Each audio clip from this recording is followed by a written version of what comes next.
Subscribe जरूर करें और अपने दोस्तों में शेयर करें। बता ए आईना, मुझसे ना तो कुछ छुपा, बता इस दुनिया में खूबसूरत कौन है? कौन है खूबसूरत? तू और कौन? कहते हुए आईना जोर जोर से हंसने लगता है। अब तो भी इस दुनिया वालों की तरह मेरी हंसी उड़ा रहा है।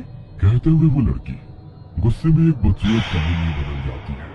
कोई हो ना हो खूबसूरत, मैं हूँ सबसे खूबसूरत।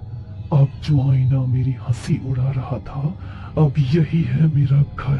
खूबसूरती के लिए सीरत को जो करेगा नजरअंदाज, वो होगा खत्म, हमेशा के लिए खत्म। कहते हुए वो साया दुनिया बनकर उस आईने में समा जाता है।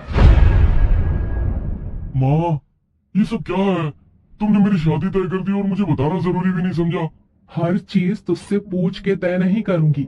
तुम्हारे पिताजी के दोस्त की बेटी है। बचपन में ही उन्होंने अपनी दोस्ती को मजबूत करने के लिए तुम्हारी शादी तय कर दी थी। अब जब सही समय आ गया है, इसीलिए उन लोगों को एक दो रस्म के लिए बुला लिया है घर में।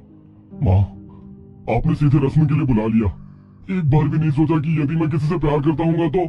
देखो, सब कुछ तय है। तुम कल मेहमानों के सामने कोई नाटक मत करना। माँ की बात सुनकर अनिमेष गुस्से से अपने कमरे में चला गया और फोन पर किसी से बात करने लगा। फोन पर बात करते करते उसके चेहरे पर चमक आ गई। अगले दिन सब मेहमान उनके घर आ चुके थे, मगर लड़की घूंघट किए बैठी थी। ये बात अनिमेष और उसकी माँ उषा जी को बहुत अजीब लगी। अरे ये क्या, तुमने मुंह क्यों ढक रखा है? अपना चेहरा तो दिखाओ बेटी। अरे भाभी जी, वो थोड़ी सी शर्मीली है। अभी आप लोगों को जानती नहीं है ना, इसीलिए शर्मा रही है। शादी के बाद सब ठीक हो जाएगा। उनका ये तर्क उषा जी को कुछ समझ में नहीं आया, मगर अपने पति के वादे को पूरा करने के लिए उन्होंने ज्यादा सवाल जवाब किए बिना शादी करवा दी। मगर शादी की रात ही अनिमेष गुस्सा होते हुए बोला, माँ, तुमने मेरी बात नहीं मानी ना? देखो, हमारे साथ धोखा हुआ है। धोखा? कैसा धोखा? अरे लड़की के पूरे चेहरे पर दाने दाने हैं, बहुत ही गंदी लग रही है। गंदी लग रही है? क्या कह रहा है तू? जरा मैं भी तो जाकर देखूं। उषा जी उस लड़की को जाकर देखने लगी। उसके दाग वाले चेहरे को देखकर वो भी गुस्से में बोली, अच्छा, तो ये है तुम्हारे संस्कार, इसीलिए तुम लोगों ने चेहरा नहीं बताया था। ये तो सरासर धोखा है रूपिका। आई एम सॉरी, मैं आप लोगों को सब कुछ सच बताना चाहती थी, मगर मेरे घर वाले तैयार नहीं हुए। मेरी कोई गलती नहीं है। आप फिक्र ना करें, ये परमानेंट नहीं है, इनका इलाज चल रहा है। कुछ ही दिनों में ये ठीक हो जाएंगे। धीरे धीरे लड़की की मीठी आवाज, बोलने के लहजे और काम काज के तरीके से उसने उषा जी के दिल को तो पिघला दिया। मगर अनिमेष अभी भी नाराज था। उसकी ऑफिस की छुट्टी वाले दिन उषा जी बोली, बेटा, जो कुछ भी हुआ उसे भूल जा। अब वो तेरी पत्नी है, इस घर की बहू। उसके साथ अच्छे से रहा कर। चेहरे की सुंदरता का क्या है, आज है कल नहीं, मगर वो लड़की मन से सुंदर है बेटा। प्लीज माँ, मुझसे कोई बहस मत करो, मुझे कहीं नहीं जाना।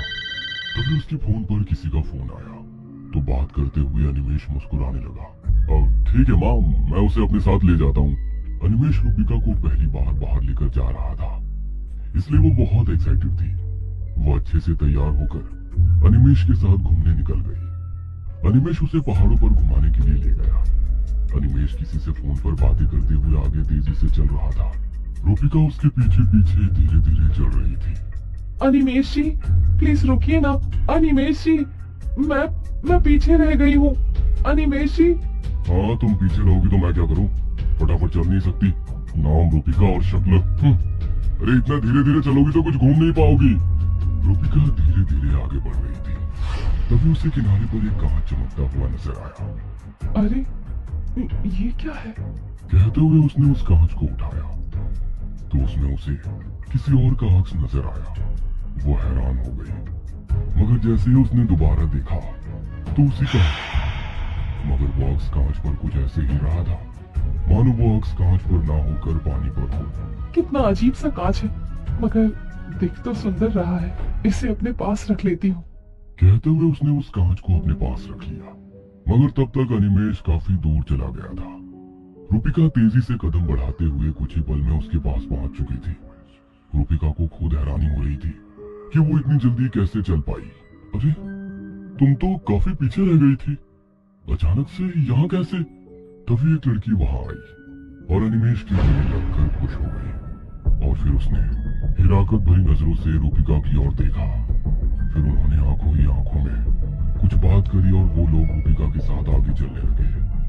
पहाड़ की चोटी पर पहुंचने के बाद, जहां पर बहुत कम लोग थे, वहां से उन्होंने सेल्फी खींचने के बहाने रूपिका को धक्का दे दिया। चलो, जान छूटी। अब हमारे मोबाइल में भी प्रूफ है कि हम सेल्फी खींच रहे थे जब ये हादसा हुआ।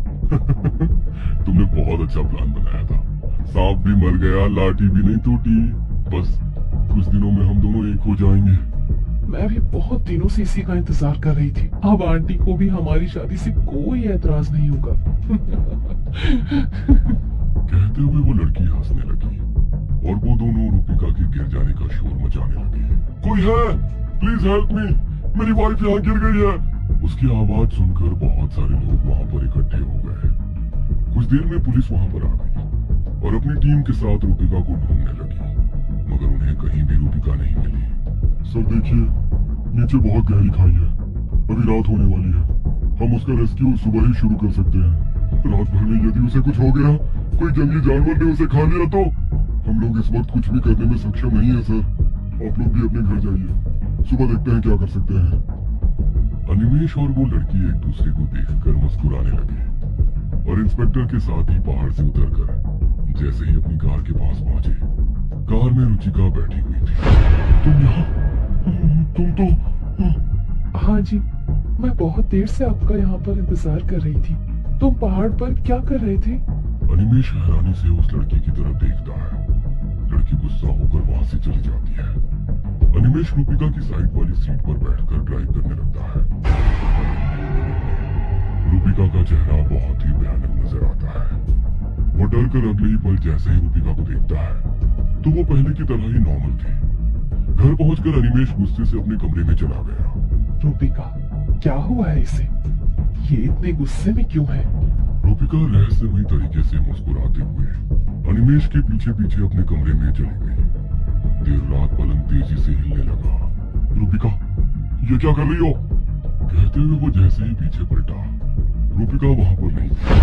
वहां पर था तो वो कांच था जो रूपिका ने पहाड़ पर से उठाया था।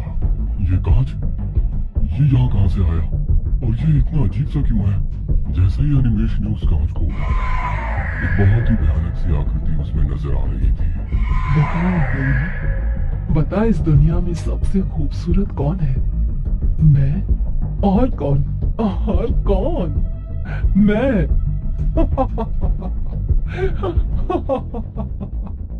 कहते हुए वो जोर जोर से हंसने लगी। अनिमेश ने उस भयानक आकृति को देखकर उस कांच को फेंक दिया। जैसे ही उसने कांच को फेंका, उसमें से धुआं निकलकर बाहर आया। उसने एक औरत का रूप ले लिया। इस दुनिया में सभी को चांद पसंद है, मगर कोई उस चांद के दाग को नहीं देखता। जब ईश्वर ने उस चांद में भी दाग बनाए हैं, तो इंसान की क्या औकात है। मगर तुम्हारे जैसे लोग सुंदरता में इस तरह खो जाते हैं कि उन्हें होश ही नहीं रहता कि मन की सुंदरता भी कोई चीज होती है। अब तुम भी बहुत सुंदर हो जाओगे, बिल्कुल मेरी तरह। कहते हुए उस साई ने अनिमेश का हाथ पकड़ा तो उसके पूरे शरीर पर दाने दाने हो गए। उसमें से रक्त और मवाद बह रहा था। नहीं, ये नहीं हो सकता। तुम मेरे साथ ऐसा कुछ नहीं करोगी। इससे अच्छा कि तुम मुझे मार दो। कुरूप इंसान का मजाक उड़ाने वाले हर व्यक्ति के साथ ऐसा ही होगा। अब ना ही तू जी पाएगा और ना ही मर पाएगा। बोलते हुए वो साया फिर से उस कांच में समा गया। बता है आईना, बता इस दुनिया में सबसे सुंदर कौन? मैं। और कौन? मैं और कौन? कहीं आप भी तो सुंदरता को चाहने वालों में से तो नहीं है? वैसे तो ज्यादातर लोगों की तरह मेरा भी भूत प्रेत पर विश्वास नहीं था। ये सब मुझे इंसान के डर से बने हुए ख्याल या उनका वहम लगता। इसलिए मुझे कभी भी रात में अकेले सफर करने या सुनसान जगह पर जाने से डर नहीं लगता था। पर कभी कभी जिंदगी हमें कुछ ऐसे हालातों से रूबरू करवाती है कि सच्चाई और वहम इन दोनों का फासला ही खत्म हो जाता है।